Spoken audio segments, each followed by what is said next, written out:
Pada suatu ketika Nabi Shallallahu Alaihi Wasallam bertakun kepada para sahabat, atadruna manil muflis?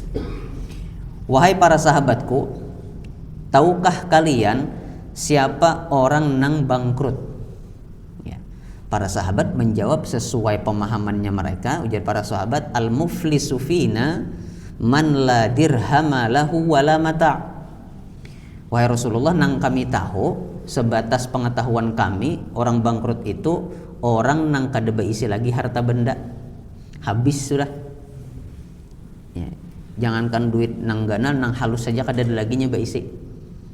Benda apapun kada ada lagi nang berharga nang beisi, habisan sudah. Itu bangkrut menurut kami wahai Rasulullah. Ya. Maka ujar Nabi Shallallahu Alaihi Wasallam, ya, para sahabat tadi memahami bangkrut versi dunia. Bujur sebutnya pemahaman versi dunia bangkrut kayak itu bujur. Ya. Tapi yang hendak Nabi sampaikan adalah bangkrut versi kayaknya di akhirat. Ya. Maka Nabi SAW menjelaskan, innal muflisa min ummati ya'ti yaumal qiyamati bi salatin wa siyamin wa zakatin wa ya'ti wa qad syatama hadha wa qadhafa hadha wa akala mala hadha wa safaka dama hadha wa daraba hadha. Ujar Nabi sallallahu alaihi wasallam, sesungguhnya orang bangkrut dari kalangan umatku adalah yang pada saat hari kiamat inya datang membawa pahala salat, wajibnya, sunnahnya dibawanya, artinya diterima oleh Allah Subhanahu wa taala. Membawa pahala puasa, membawa pahala zakat, akan tetapi di saat nang sama sambil membawa dosa telah mencela, mengejek, menghina si anu, telah menuduh si anu, memakan hartanya si anu, lawan menumpahkan darahnya si anu. Pokoknya masih ada hak manusia yang seharusnya dilakukan perbuatan baik kepadanya tapi malah kada ditunaikan, malah diganggu tadi, baik gangguan berupa lisan, ya, mengejek, merendahkan, mencemarkan nama baik, ya, menuduh, ya, terutama menuduh seseorang yang sebetulnya secara zahir, secara tampak kada mungkin ia berzina, tapi dituduh berzina. Nah ini dosa besar juga, ya. Dan dosanya tadi ya tabawa sampai hari kiamat. Begitu pula dosa-dosa lain nang kaitannya lawan makhluk, nang kaitannya antara perbuatan kita lawan makhluk. Ya. Maka apa nang terjadi? Ujar Nabi Shallallahu Alaihi Wasallam, maka lamun sudah kayak ini, pahala yang sing banyakan tadi, pahala sembahyangnya, puasanya, zakatnya, itu oleh Allah Subhanahu wa taala diambil dan diberikan kepada si korban. Jadi nang dizolimi tadi, nang disambati, ya, nang dipukul, ya, nang dicemarkan nama baiknya, itu karena mendapatkan pahala nang tuhuk kita gawe pada saat di dunia. Jadi kita nang gawe, orang nang dapat. Ya, Allah Subhanahu wa taala ambil pahalanya, lalu Allah serahkan kepada korban. Habis pahala tuh sudah, tapi dosanya masih ada. Kayak apa kita menebusnya? Maka dibalik dosa korban nang sudah tadi dicemarkan nama baiknya, nang disambati, nang dizolimi, itu nang diambil kemudian diserahkan kepada pelaku kezaliman. Rugi akhirnya, bangkrut.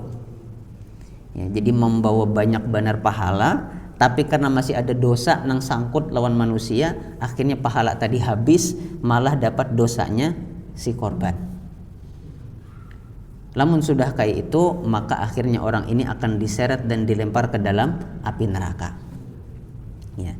Nah, bukti bahwasanya kita selama hidup di dunia ini kada kawa mengandalkan hubungan kita lawan Allah Subhanahu wa taala haja. Tapi sebagaimana kita menjaga hubungan kita lawan Allah taala melalui salat, melalui puasa, melalui zakat, amal ibadah nang lainnya, kita harus menjaga hubungan baik kita lawan manusia juga. Ya, karena tadi, ya, kada kawa amal ibadah nang kita gawe ini pahalanya menutupi dosa mengganggu manusia. Ya, jadi ini masing-masing sudah. Ya, dan Allah Subhanahu wa taala, katakanlah kita misalnya ada berdosa. Ya, ada satu amal ibadah nang kada kita gawi misalnya. Allah Subhanahu wa taala Maha Pengampun, ya, Maha Penyayang, Maha Pemurah. Bisa aja Allah ampuni di hari kiamat. Tapi bila kaitannya lawan manusia, ya, umpamanya manusia kada rela kita ganggu, kada ridho inya kita ganggu, nah ini nang kada kawa dihapus. Ya, dan di hari kiamat itu kada ada istilahnya manusia aku maafakan haja, kada ada. Karena apa? Karena masing-masingnya manusia di hari itu tuh perlu lawan pahala. Jadi masing-masingnya pamalar sudah. Ya. Bahkan saking dahsyatnya hari kiamat, saking perlunya orang terhadap pahala di hari kiamat, Allah Subhanahu wa taala sampai firmankan dalam Al-Qur'an, yauma yafirrul mar'u min akhihi. Saking dahsyatnya hari kiamat, masing-masing mau urusi urusannya saurang-saurang, sampai-sampai ding sanak pun bukah dari ding sanaknya nang lain, kada hendak membantui. Ya, masing-masing. Wa ummihi wa abi, bahkan dari kuitannya pun lari. Kuitan nang pas di dunia kita bantui benar, nang sidin kenapa-napa kita sedih, di hari kiamat kaina kada kawa lagi saling membantu masing-masingnya. Soalnya nasib, ya, ditentukan dari proses hisab hari kiamat. Jadi masing-masingnya tuh pang sudah, ya, menjagai pahala itu jangan sampai diambil orang. Ya, wa sahibatihi wa bani. Kemudian orang-orang pun akan lari dari istrinya dan juga dari anaknya. Jadi purun benar meninggalkan anak umpamanya, ya, di hari kiamat tuh. Karena tadi saking perlunya manusia terhadap pahala supaya masuk surga. Ya. Jadi kondisinya luar biasa, sawat maulah manusia itu purun meninggalkan keluarganya demi keselamatan dirinya seorang. Ya, maka oleh karena itu keluarga sabarataan jamaah rahimani wa rahimakumullah, ya. Tadi sebagaimana kita menjaga hubungan baik kita lawan Allah Subhanahu wa taala melalui amal ibadah, maka kita pun harus menjaga hubungan baik kita lawan manusia, terutama tetangga kita, ya, melalui adab dan akhlak.